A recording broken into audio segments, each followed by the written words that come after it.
दोस्तों अस्सलामु अलैकुम रहमतुल्लाहि व बरकातुहू। हम हैं राना अमीर मोहम्मद और इस वक्त अनमोल मुश्तरका फीड मिल रहीम यार खान से आपसे मुखातिब हैं। तरक्की वंडा फीड मिल के अंदर अल्हम्दुलिल्लाह सुम्मा अल्हम्दुलिल्लाह 10 इकसाम का वंडा तैयार किया जाता है, जो कि तमाम की तमाम इकसाम बेहतरीन कुदरती ज़रई इजनास के ज़रिए तैयार की जाती हैं। तरक्की वंडा फीड मिल के अंदर छोटे बच्चों के लिए काफ स्टार्टर फीड,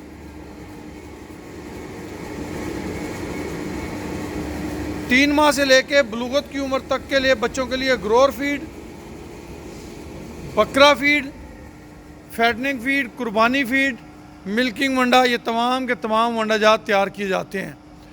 आप भी अपने एनिमल्स को साफ़ सुथरी खुराक मुहैया करने के लिए तरक्की वंडा अवैस अब्दुल्ला से रब्ता कीजिए, ताकि आपके जानवरों की मिल्क प्रोडक्शन बढ़े, आपके जानवरों की हेल्थ बेहतर हो और आपके जानवर आपको ज़्यादा फ़ायदा दे पाएँ। तरक्की वंडा अल्हम्दुलिल्लाह पूरे पाकिस्तान के फार्मर्स की अव्वलीन पसंद है और डे बाय डे इसकी डिमांड्स में इजाफ़ा हो रहा है।